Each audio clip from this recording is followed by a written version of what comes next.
Hello, creeps. Welcome back to the mortuary. I'm your host, Morbid Tuna, and this is where we talk about horror films and related geekery.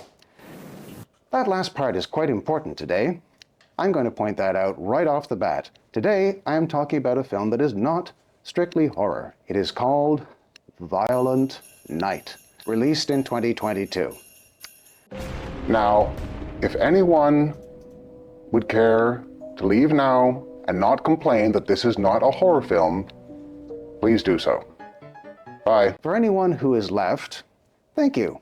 I very much appreciate you tuning in to hear me talk about movies I love, even if they're not all horror films. Dark fantasy is next door neighbor to horror, as far as I'm concerned, and if there ever were a dark fantasy, the idea that Santa Claus could be a butt-kicking, good guy slasher is a bit of a showstopper. I'll get into this as we go along. As I said, tonight I am reviewing 2022's Violent Night. This is a Christmas movie. It happens at Christmas. And it's a riff on an old, long-standing blueprint that Hollywood has been using for a pretty long time. The idea that Santa Claus is real and the faith of children is what keeps his power alive. Some kid falls into doubt, Santa Claus shows up, or somehow the kid's faith in Santa Claus is revitalized. That's an old theme. It's happened in movies over the years. I won't even name them. This is not like any of those that I've ever seen for sure. Santa is real in this world, but he isn't some old wizard or something. He isn't an angel. Far from it. In this, Santa has a dark past.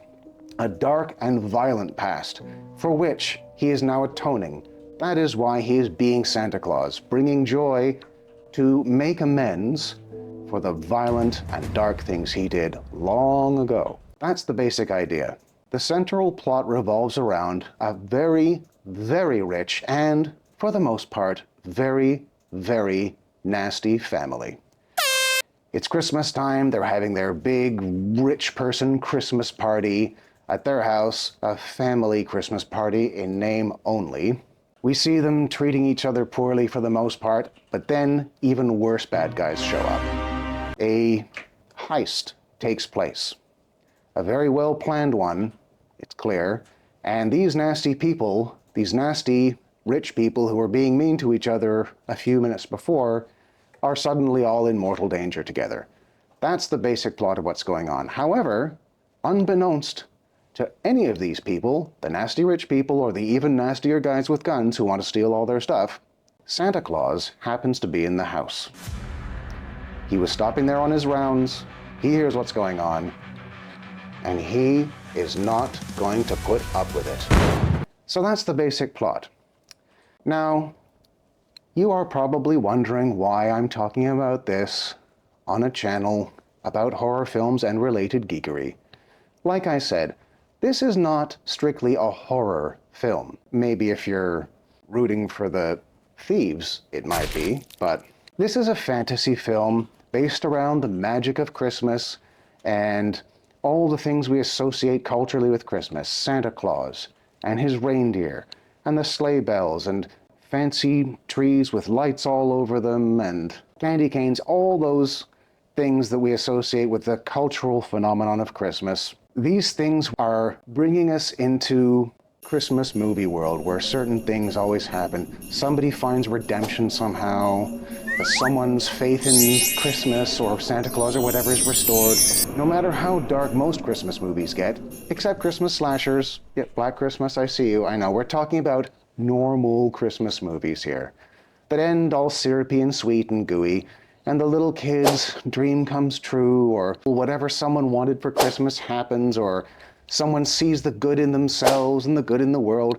Even if we go back to the classic Christmas Carol by Charles Dickens, as grumpy and nasty as Scrooge is, and however mean he is through the whole story, at the end he is redeemed and he becomes a nice guy, and it's a happy ending. We do eventually get to a satisfying ending with Violent Night, but Some messed up stuff happens along the way. so those are the things particular to the film. I want to talk a little bit about the aspects of film that this one does well, because I'll say in advance, I was quite impressed by this. I enjoyed this movie. It riffed very well on established tropes and imagery associated with Christmas. It was not trying to be anything more. You never feel as though it's preaching at you. You never feel as though it's getting too mushy. There are some genuinely touching moments in it, which sounds crazy, I know. If you describe the movie as Santa is real and he goes and stops a bunch of thieves from stealing stuff from a house full of rich people, if you say it like that, it sounds dumb. I know it does. But it is just so well executed that you can't help getting into it. You have to go in with a lighthearted Christmas feel, but also with a taste for some action. Die Hard is not a bad allusion. I'm not trying to kick off the is Die Hard a Christmas movie or not debate. That can be talked about on a million other YouTube channels. The similarity being that there's the one hero inside who's trying to take out all the bad guys is difficult to ignore. So it's an action movie in that way. It's just much more gory, much more graphic, explicit. There's some nasty stuff that happens to people in this, mostly at Santa's hands, by the way. Now, I need to explain why Santa is so BA. And this, by the way, is something that I thought was a big plus that this movie did very well. In this story, Santa's origin stretches back to the Viking Age. He was once a man who lived by the sword and the axe and the hammer, and he crushed many a skull, probably razed many a village. He was badass. The film never says exactly when this happens or how it happens, but he ends up having to atone for all these terrible things, for all his violent deeds, and whatever this magic power is that decided this makes him into something more than human. He does know everything about everyone. He knows things no person could know, no human could know. He also seems to be a good deal stronger than the average person.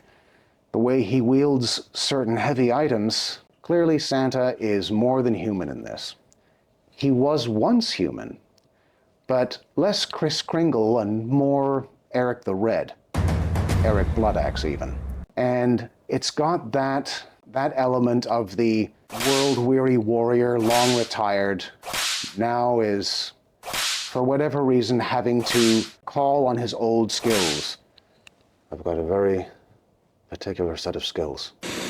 Everyone knows what set of skills the warriors of the Viking Age were famous for. So Santa ends up doing exactly that, and it is some of the most satisfying and in some cases over-the-top crazy violence that Santa visits on this nasty group of thugs terrorizing this family on Christmas. Now, you're wondering perhaps, why is Santa defending this particular family? I already said these people were jerks. Would they not be on his naughty list? Why would he even be there? Well, the reason is there is one very sweet, very good girl in amongst this crowd of nasties.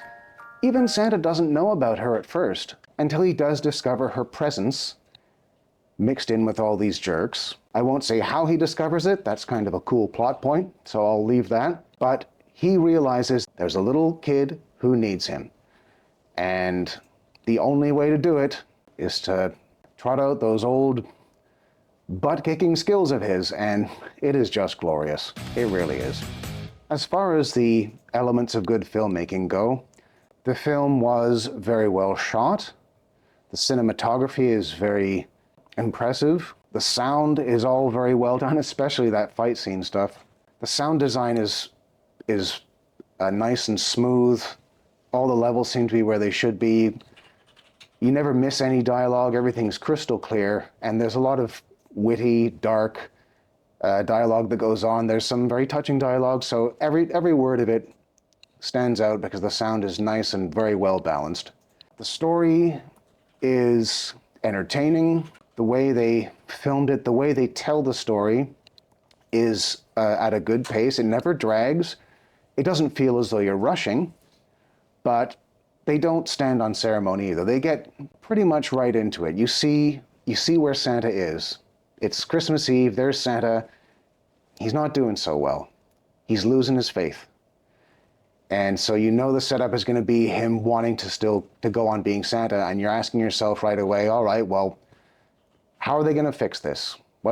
How are they going to get this obviously very world-weary Santa to want to deliver even one more present? So the story does pull you in right away. You want to know what happens, and honestly, there's some hilarious stuff. I forgot how funny this film was until I rewatched it, and I was laughing a lot more than I had remembered. I remembered mostly butt-kicking scenes because they were so graphic. They stand out, but I had forgotten just how witty this film is. You get a good laugh out of this one. Because, as I said, it's not taking itself too seriously. It's not trying to be anything more than a good piece of entertainment. It's not trying to be anything too philosophical. It's not trying to reinvent the wheel, really, because it's about redemption. And like I've said, a heck of a lot of Christmas movies are. The thing is, though, in this film, the pagan origin of Santa Claus is very, very much front and center. It's not sort of vague and in the background, oh, he used to be a guy and now he's Santa. It shows why, it shows who he was. It flirts a little bit with that lore in the Viking Age. So while there are lots of Christmas movies about Santa, this is the first what I would call a Yule movie about Santa. This is a Yule movie. There are lots of Christmas movies, but this I will always think of as a Yule movie because the figure of Santa was a little fiercer back in those days. The various figures that kind of were amalgamated to make Santa. I'll put some links in the comments if you want to do a little bit of research about this. I'm not going to get into a big discussion of paganism and heathenry and whatever.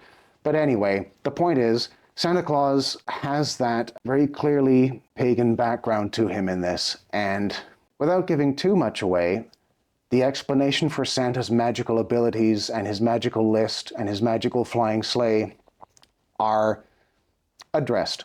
I'll leave it at that. They're addressed, and all of this builds a very fun backdrop for Santa, and it builds a nice backdrop for the story, and you can see why he's seeking redemption, and you understand why you want to root for him.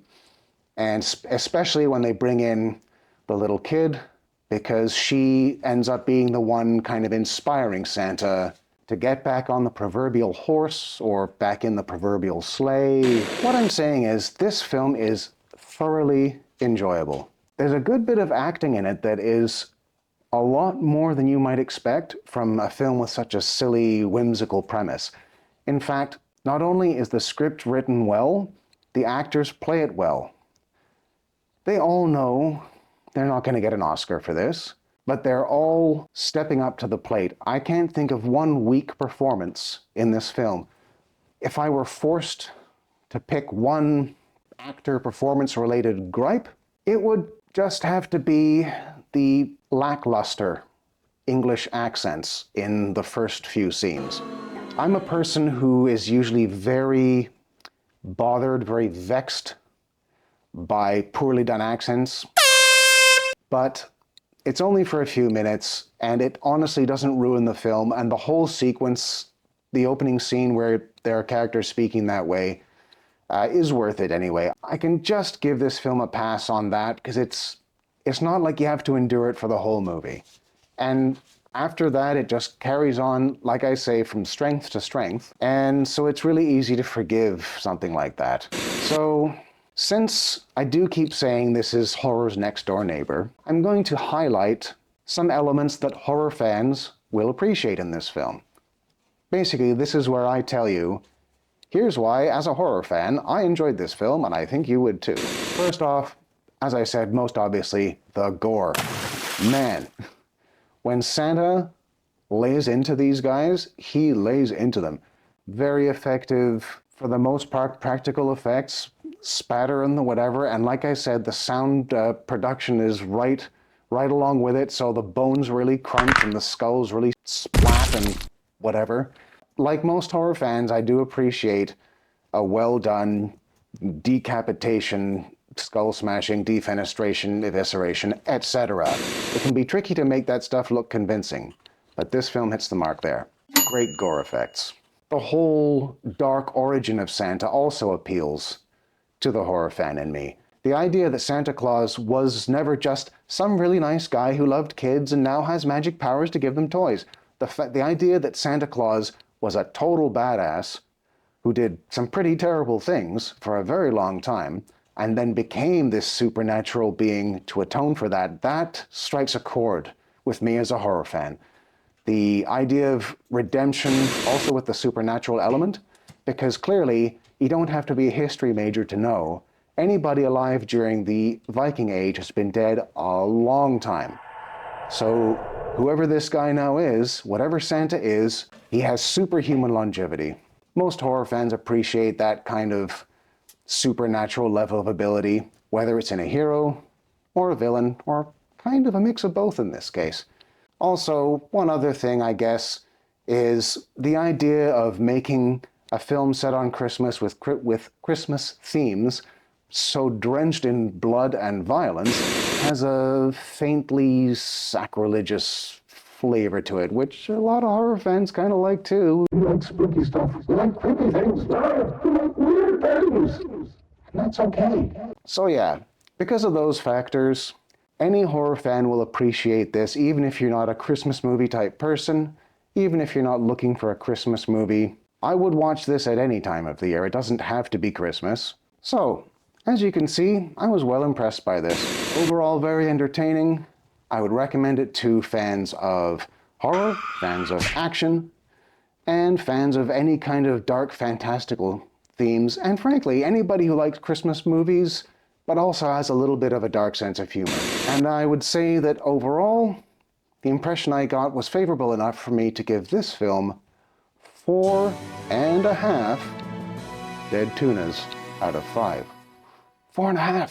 So I think I will be adding this one to my annual must-watch on the run-up to Christmas, or Yule. Certainly a little bit more niche than Miracle on 34th Street, A Christmas Carol, It's a Wonderful Life. A little off the beaten path from those, but us horror folks tend to be a little off the beaten path. And while I only reserve a full 5 dead tunas out of 5 for truly outstanding films, and this one is very good, but not anything, like I say, that's going to win any awards.